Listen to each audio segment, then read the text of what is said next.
उन सभी लोगों को पहले बहुत बहुत धन्यवाद जिनके बच्चों ने 12th की क्लास में 98%, 99% के मार्क्स ला के पास हुए हों। अगर इन लोगों की पार्टी सेलिब्रेशन खत्म हो गई तो कुछ काम की बात कर लेते हैं। वेनेजुएला नामक देश है जिसका नाम आप सबने सुना ही होगा। आजकल वहाँ बोरा भर के अगर नोट ले जाओ तो बाजार में 1 किलो आलू भी नहीं मिलता। इसे मुद्रास्फीति कहते हैं। आर्थिक संकट से निपटने के लिए जब सरकारें खूब ढेर सारी करेंसी छापती हैं तो ये नौबत आ ही जाती है।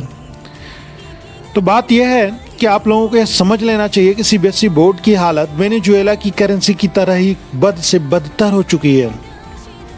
अगर आपका बच्चा सीबीएसई में 99.4% ले आया है तो यकीन मानिए बंगाल बोर्ड में उसको 60% स्कोर करने में भी दिन में तारे नज़र आने लगेंगे।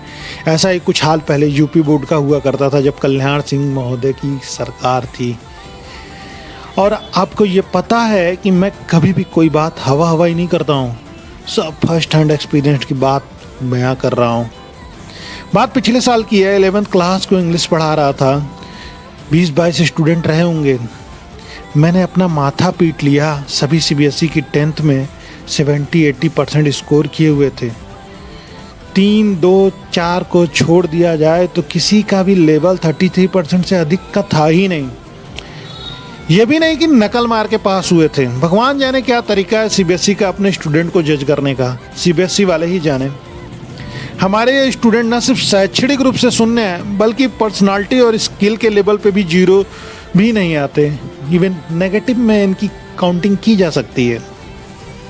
इसलिए हे बंधु, आपके बच्चे जो बोरा भर भर के मार्क्स ला रहे हैं ना, इनको घर के किसी पीछे कोने में दफन कर दो। इनको थोड़ा देश दुनिया में बाहर निकालो, थोड़ी एड़ियाँ घिसने दो, थोड़ा इंडिपेंडेंट बनाओ, कोई स्किल सिखाओ, कुछ दिन संघर्ष करने दो, धक्के खाने दो, घुटने छिलने दो, कहानियाँ छिलने दो और कुछ सर्वाइवल स्किल सिखाओ। कुछ नहीं तो खाना बनाना, सब्जी खरीदना, हाथ धोना, कपड़ा धोना, ये सारी चीज़ें सिखाओ। इतना स्किल करो कि स्टॉप वॉच से देख कर 10 मिनट से पहले ही 9 मिनट 59 सेकंड में ही सब्जी रोटी बन के तैयार और परोस दी जाए। हाँ जी, ये संभव है। मैंने ऐसा कई बार किया है। देश दुनिया का साहित्य पढ़ाओ, वर्ल्ड सिनेमा दिखाओ, शास्त्रीय संगीत सुनाओ। हाँ, एक बात और, ये सारी चीज़ें करने से पहले खुद भी तो सीखो। खुद सीखे रहोगे तभी तो अपने बच्चों को सिखा पाओगे। और एक सबसे महत्वपूर्ण बात जो सुझाव है अंत में, वह है कि लड़कों को उनकी माँ से बचाओ, वरना वो उन्हें विकलांग बना देंगी अपने इमोशन में। केंचुए की तरह रेंगना सिखा देंगी अपने इमोशन और लाड प्यार में। थोड़ा उन्हें सर्वाइवल स्किल सीखने दो, आगे बढ़ने दो। इस स्क्रिप्ट को लिखा था अजीत सिंह ने, जो कि बहुत ही मार्मिक लेखक हैं वास्तविक जीवन के।